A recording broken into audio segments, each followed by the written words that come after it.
In this lecture, we'll look at the Event Manager for the Feed the Teddies game. And this Event Manager is slightly more flexible and robust, but also a little more complex than the Event Managers we've seen so far in the course. As you can see, we have a number of scripts in our Events folder, in our Scripts folder for our project. The Game Over event, Game Started event, Health Changed event, Points Added event, Timer Changed event, and Timer Finished event are the standard events that we've seen before. We're inheriting in a variety of different ways from the Unity event family of Unity events. But the event name and event manager and int event invoker are new, so let's go take a look at those. We'll start with the event name enumeration.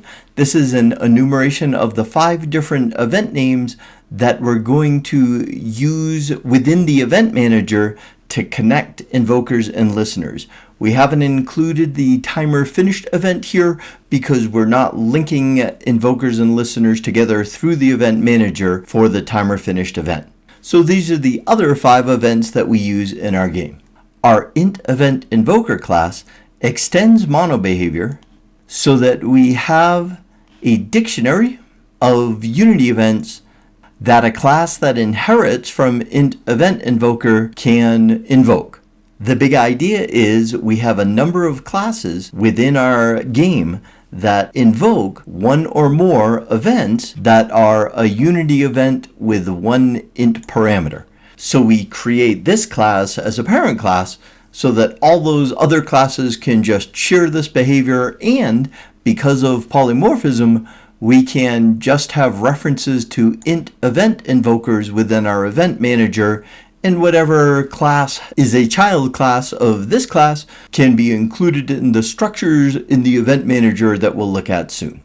The reason we have a dictionary is because a particular child class might invoke more than one of these events, so we want to be able to easily look up by event name the Unity event object that that child class will use to invoke the event. So as we discovered when we learned about dictionaries, we can key by any data type, and here we're keying by that event name enumeration that I showed you already. And the value that we'll have in here is a Unity event with one int parameter object. And of course, I create a new dictionary here when I'm declaring the field for this class. This class also exposes an addListener method. Whoever is calling this method provides the event name, the name of the event they're trying to add a listener for, and they provide the listener they want to use to listen for the event. And of course, Unity action with one int parameter is the appropriate form of Unity action to use to listen for a Unity event with one int parameter. We need to check here to make sure that whatever event name got passed in as a parameter is actually contained in the dictionary of events that this particular object might invoke. And if it is, we do our standard access using square bracket notation, the event object that we're trying to add a listener to, and then we just call the addListener method, passing in the listener parameter that we got up here as an argument to the addListener method. And that's it for the int event invoker class. Finally, in our event manager, we have a dictionary that's also keyed by event name for the invokers of our event, but the value here is a list of int event invoker objects. And we need this to be a list because we may have more than one invoker live in our game at a particular time for a given event. So we can't just have an event name and a single int event invoker. We might have multiple invokers for a particular event name active at any given time. So that's why we need a list, as we've seen before, just not in the context of a dictionary.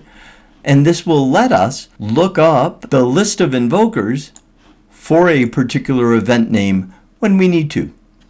Similarly, we have a dictionary of listeners, also keyed by event name, but this time it's a list of Unity action int delegates. So again, we may have multiple listeners for a particular event name at any given time, so we need a list of those listeners, not just a single one.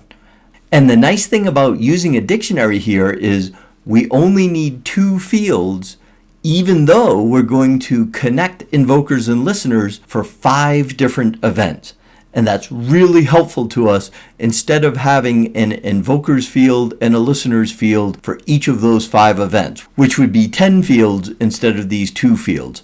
We'd also need to have 10 methods for adding invokers and listeners to hook them together. And as we'll see as we work our way through the event manager, we actually only need 1 add invoker method and 1 add listener method.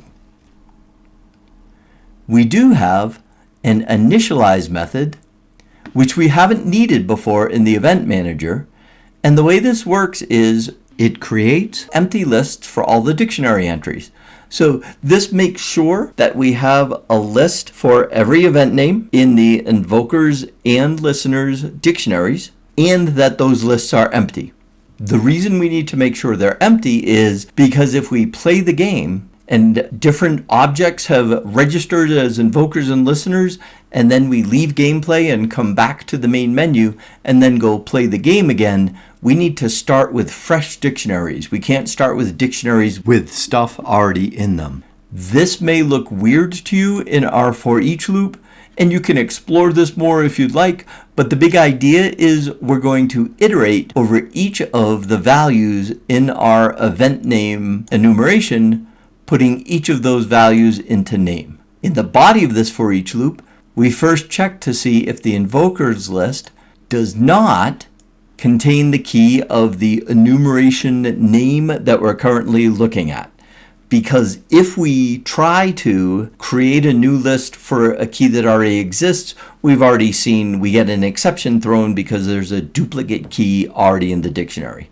So first we check to make sure that our invokers dictionary doesn't contain the key that's the current event name.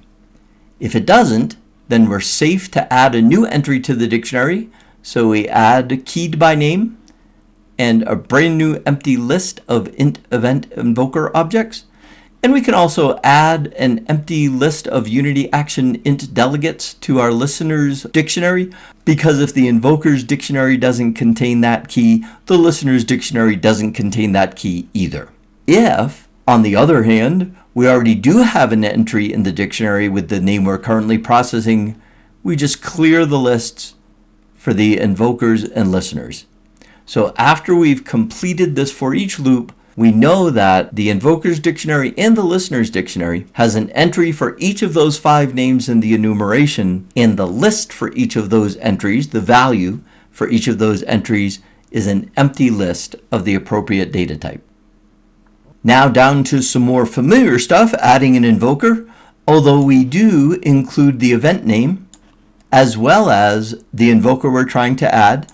And notice that we pass in an int event invoker, so as long as our invokers inherit from int event invoker, this will all work fine. We do a for each loop across all the listeners in the listeners dictionary for this event name, using that square bracket notation to access that particular list as a value.